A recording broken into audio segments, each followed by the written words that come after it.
estudando, mas não está ela que vai estar o nome dela como contribuinte. Então, gente, no final das contas, vamos resumir. É o fim da aposentadoria dos trabalhadores e trabalhadoras rurais. Acabou. Aquilo que acontece... Aí vamos ver o que significa, materializando isso, o impacto disso na vida da gente.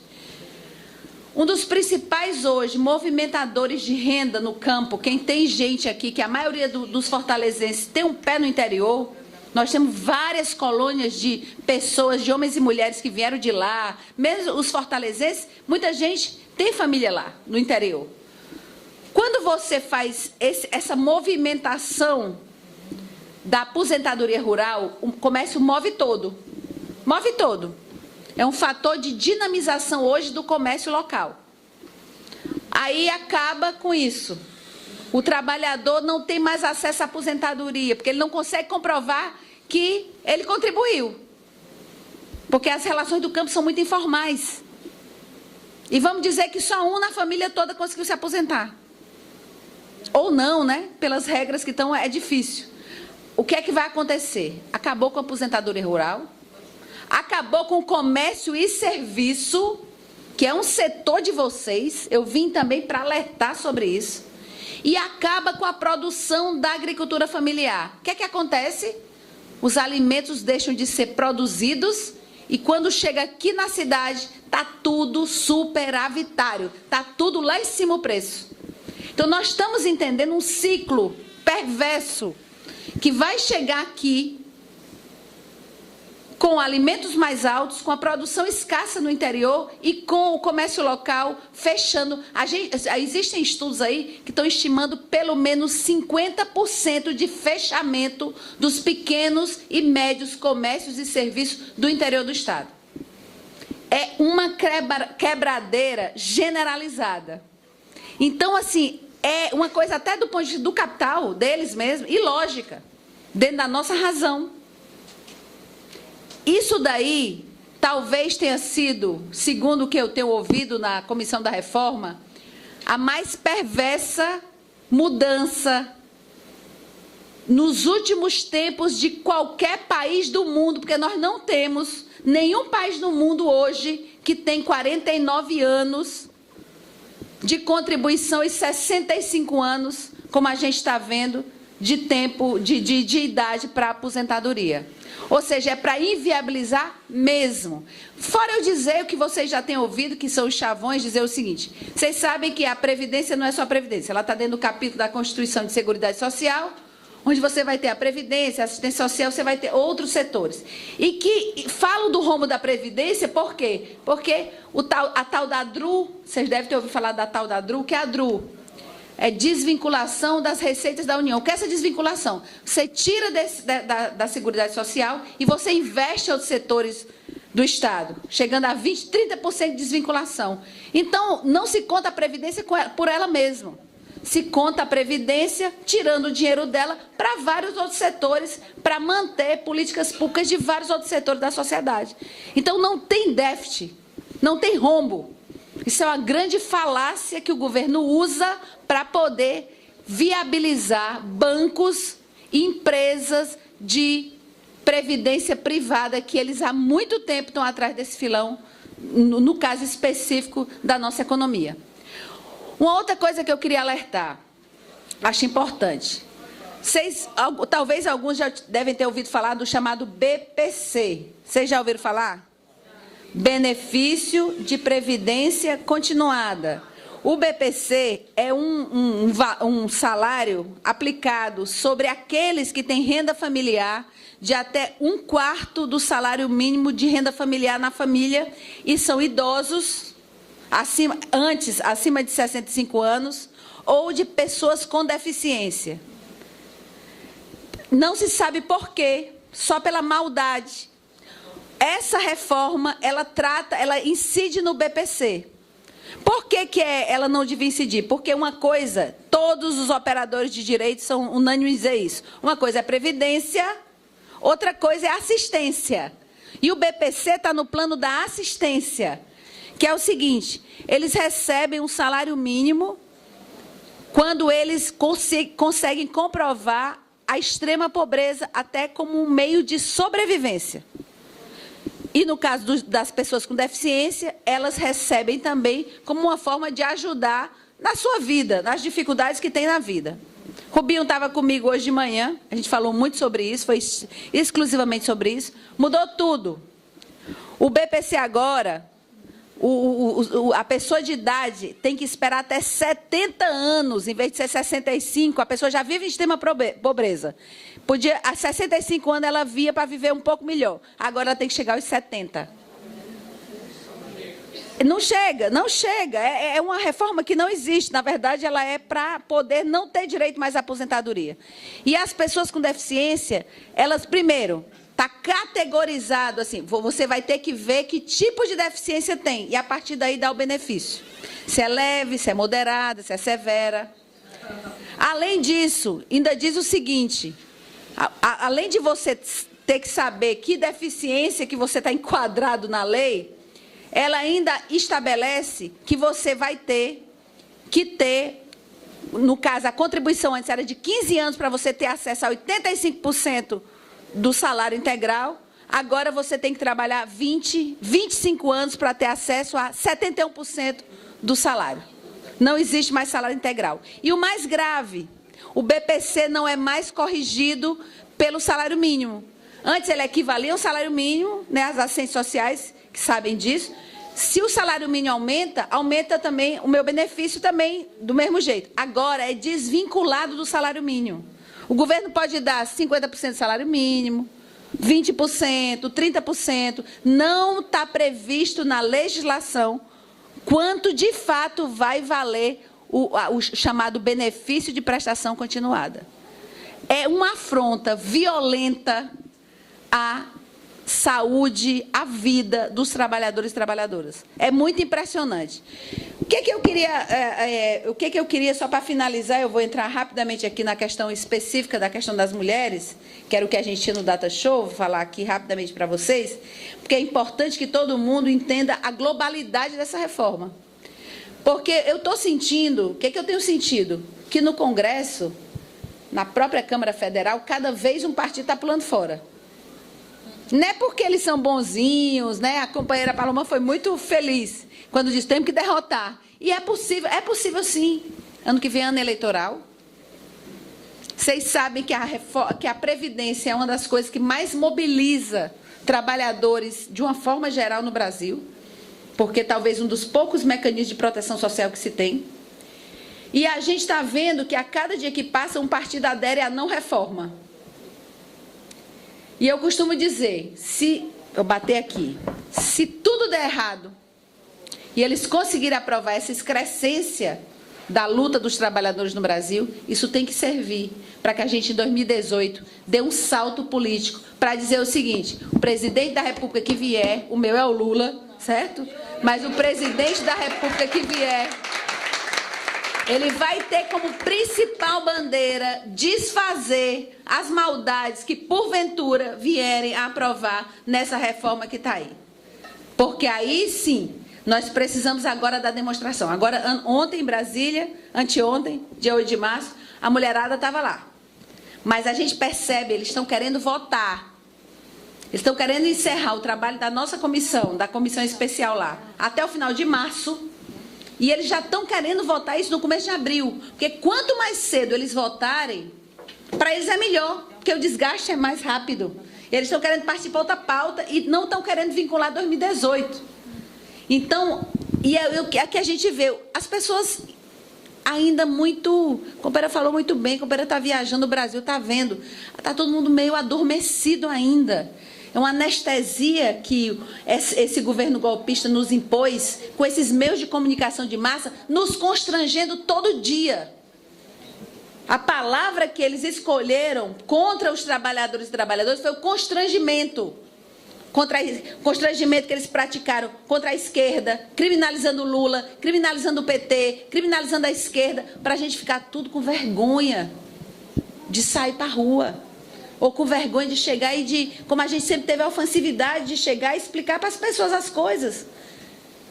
Ou seja, uma estratégia muito bem pensada de marqueteiros do mal que resolveram entrar agora nas principais conquistas do povo. Não é brincadeira, não, gente. Aquela PEC, a PEC da maldade, ela é inacreditável. Agora, ela era muito... Eu até entendo, assim, porque a PEC da maldade ela é muito vaga, difícil as centrais, difícil explicar o que era. Olha, 20 anos, a pessoa perde 20 anos, a pessoa... Né, não é a coisa que acontece amanhã comigo, não acontece... 20 anos. Então, tudo era assim, parecia uma coisa muito abstrata. Mobilizar. Mas essa reforma é preciso agora conscientizar os trabalhadores e trabalhadoras, porque a rua é amanhã, é depois da manhã, porque daqui a pouco, no começo de abril, estão querendo votar na Câmara. E os trabalhadores ainda não têm a menor noção do que é que significa isso. E para finalizar, vou tentar agora rapidamente ler aqui meus slides. Bom, com relação à chamada PEC 287/2016, o impacto é na vida de todos os trabalhadores, mulheres, jovens, pessoas com deficiência, idosos e trabalhadores rurais. Ou seja, é resistência agora ou exclusão total no processo de reforma de previdência social no Brasil. No mercado de trabalho brasileiro, a mulher, ocupando a mesma função do homem, ganha cerca de 30% a menos. Pessoas do sexo feminino dedicam 26,6 horas semanais ao lar e o sexo masculino 10,5 horas. Olha só a diferença. A legislação deve refletir a cultura que está colocada hoje no nosso país. E é inegável que a desigualdade ainda é muito grande. Nós temos que considerar a dificuldade de reinserção no mercado de trabalho após a gravidez. Porque vocês sabem que pelos cálculos dos 49 anos, você precisa começar a trabalhar com 16 e nunca parar. É contínuo, como se não tivesse o desemprego. Ou o momento que, às vezes, as mulheres, os homens também, mas as mulheres, às vezes, elas têm que interromper a vida laboral, a vida do trabalho, por uma ou outra questão, às vezes para cuidar de um filho, às vezes um problema que tem... E isso daí parou a contagem dela, acabou. Então, não vai atingir os 49 anos nunca. Tem que ser, a partir de 16 anos, trabalho contínuo até o final disso. De acordo com o INSS, é mais difícil a mulher atingir esse tempo de contribuição para a aposentadoria, esse tempo exigido, do que o homem. Dados do INSS, de cada 100 aposentadorias concedidas hoje, apenas 33 são para mulheres. Ou seja, hoje em dia, sem reforma, sem nada, nós representamos apenas 1/3 dos trabalhadores, das trabalhadoras que chegam à aposentadoria concedida. 33% do total. Um estudo do Fórum Econômico Mundial, em 2015, concluiu que o mundo alcançará a igualdade de gênero no mercado de trabalho. Sabe quando? Que nós vamos ser iguais aos homens no mercado de trabalho? 2095, saibam vocês. Nesse ritmo que está, 2095, minha gente. Quase chegando dando 3.000, né? 2100. Na verdade, quase chegando a 2100. Nesse estudo, o Brasil está na posição 124 dos 142 países ranqueados de igualdade de salários por gênero. Nada parecido com o grupo de países ricos que o governo toma como referência, quando ele sugere a equiparação de homens com mulheres. Aí ele cita os países, né, que são ricos, o grupo de países que estão, desses países que estão todos ranqueados com questão de desigualdade salarial, nós somos 124 e 142. Bom, outros pontos da PEC. A questão da idade mínima, que eu falei para vocês, né? São 65 homens e mulheres. O tempo de contribuição de 49 anos. O fim da aposentadoria integral. Fim da aposentadoria integral. Isso é bom que a gente sempre esteja lembrando. Redução das pensões. Eu vou explicar especificamente as pensões.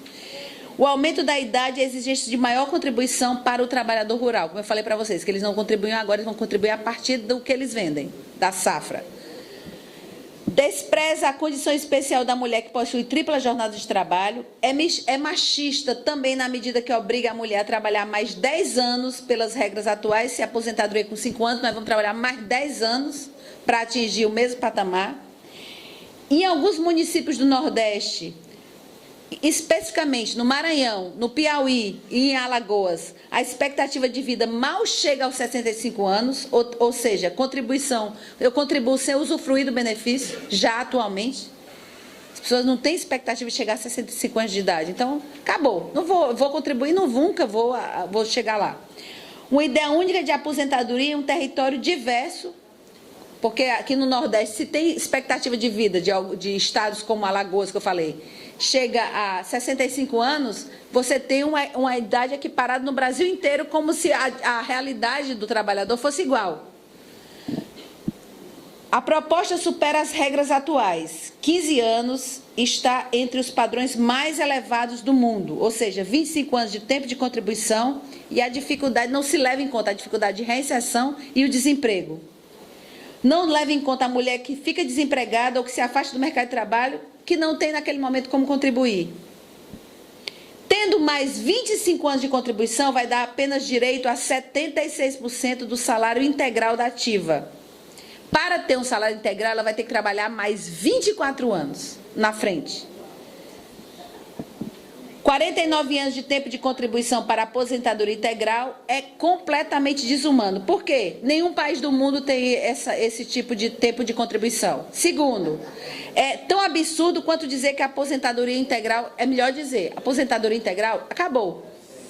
O trabalhador só terá aposentadoria integral aos 65 anos se começar a trabalhar ininterruptamente, como eu falei antes, aos 16 anos.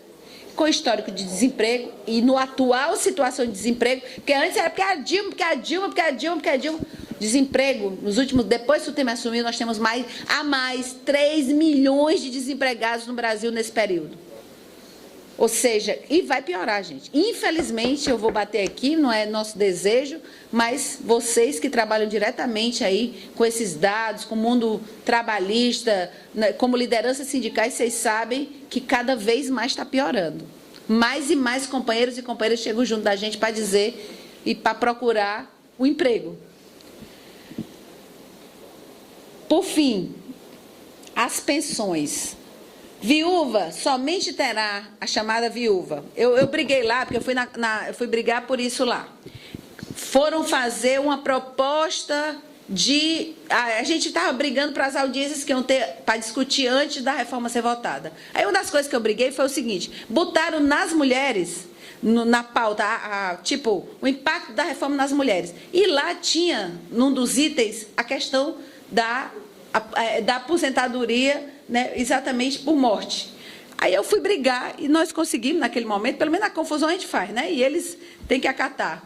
Que era o seguinte: não, gente, se for discutir a questão da aposentadoria por morte ou a pensão por morte, só um dia desse valeria discutir todo o processo, porque é muito grave o que estão mexendo. E aí eles toparam e assim está sendo feito lá, pelo menos o debate, embora eles só chamem o que eles querem, só chamem os coxinhas lá que eles querem, mas enfim, olha só como é cruel. A viúva somente terá pensão integral se tiver 4 filhos menores, ou seja, metade da pensão e mais 10% por cada dependente, ela e mais os 4. Não será mais corrigida pelo salário mínimo. Acabou. A pensão não vai ser equivalente, não vai ser corrigida conforme o salário mínimo. Pelas regras anteriores, a pensão era integral e era corrigida pelo salário mínimo. Acabou isso. Nem é mais integral e nem é mais corrigida pelo salário mínimo. A imposição pela escolha de sua aposentadoria e a pensão do seu cônjuge condena o estado de viuvez à pobreza. Você não pode mais acumular. Ou seja, a perda do ente querido, você perdeu o seu companheiro que tinha aposentadoria, significará a perda da metade da renda. Não tem mais acúmulo de aposentadoria. Você perdeu o marido e perdeu a metade do seu salário da renda familiar.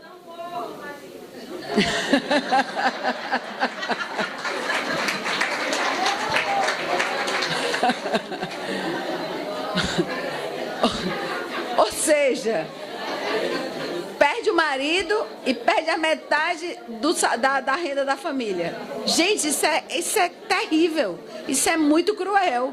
Eu estou rindo aqui porque eu sei que tem umas até que já não aguentam mais, entendeu? Mas não pode... Só que não pode... Agora tem até essa dificuldade. Tem que aguentar porque também diminui o salário, entendeu? Diminui a renda familiar. Fica muito... insensibilidade com as idosas e com a mulher com deficiência. O BPC, como eu falei, concedidos aos idosos de 65 anos e pessoas com deficiência de família, cadastradas como extremamente pobres, somavam nos governos Lula e Dilma mais de 40 bilhões ano esse valor que era designado. Com o aumento da idade para 70 anos e as novas regras para determinar o tipo de deficiência, o resultado será a exclusão total. O BPC também será desvinculado do salário mínimo. Aí hoje me perguntaram lá, na Defensoria Pública, mas é quanto? A lei não diz absolutamente nada sobre isso. Pode ser 50% do salário mínimo, pode ser 25% do salário mínimo. Isso é uma coisa absolutamente fica à mercê do governo. Quando desvincula, pode ser qualquer coisa. Aí vai dizer, não, sua deficiência é leve. Você não vai ter esse direito e você só vai ter 20%. Gente, isso é muito cruel. É uma discricionariedade do Poder Executivo que o trabalhador brasileiro não suporta e não merece. Você já pensou um negócio desse? Não, a pessoa vai avaliar seu grau de deficiência, se é moderado, se é leve, se é severo, e vai dizer, não, aqui cabe 20%. Porque não tem mais em lei nada que proteja que vai ser igual ao salário ou que vai ser reajustado como salário. Ou seja, mulheres, pobres, idosos, pessoas com deficiência, trabalhadores rurais e jovens vão ser o alvo preferencial desse governo golpista, racista, machista, misógino e golpista. O aumento da idade para 65 anos e a imposição da contribuição semelhante ao MEI para os trabalhadores rurais vão também acabar com essa política importante, como eu falei há pouco, da aposentadoria rural. Os municípios, aí consequentemente impacta nas cidades, nos municípios, porque 70% dos municípios mais pobres do Brasil, olha só a dimensão disso. A receita da Previdência Rural representa 17% do PIB. Do Produto Interno Bruto, ou seja, a renda que movimenta a cidade. A economia e o orçamento público desses municípios são dinamizados por esse recurso, como eu falei, que aí a FETRAS tem que ficar de olho. Comércio e serviço é principal alvo, não tem outra explicação. A retirada dos benefícios da população rural vai significar a desorganização da produção agrícola familiar, provavelmente vai atingir abastecimento de alimentos nas cidades e que vai resultar, consequentemente, em elevação dos preços. Por fim, o falso déficit da Previdência, que é uma questão de como você apresenta os números. Na Constituição de 88, a Previdência, Saúde e Assistência engloba a chamada Seguridade Social. Se contarmos os benefícios pagos pela Seguridade Social com a arrecadação, resulta em superávit e não em déficit, como estão dizendo. O problema são as contribuições, chamadas COFINS, que a gente ouve, Contribuição para o Financiamento da Seguridade Social, e a chamada CSLL, que é a Contribuição Social sobre o Lucro Líquido, não são computadas no déficit. Essas contribuições são contingenciadas, ou seja, são retiradas pela DRU, que eu falei para vocês, Desvinculação de Recursos da União, criada por uma PEC no governo Fernando Henrique em 1994. Então, eu tiro o dinheiro da chamada Seguridade Social para outras áreas e fico dizendo que é deficitário a Previdência. O que o governo ilegítimo esconde da gente?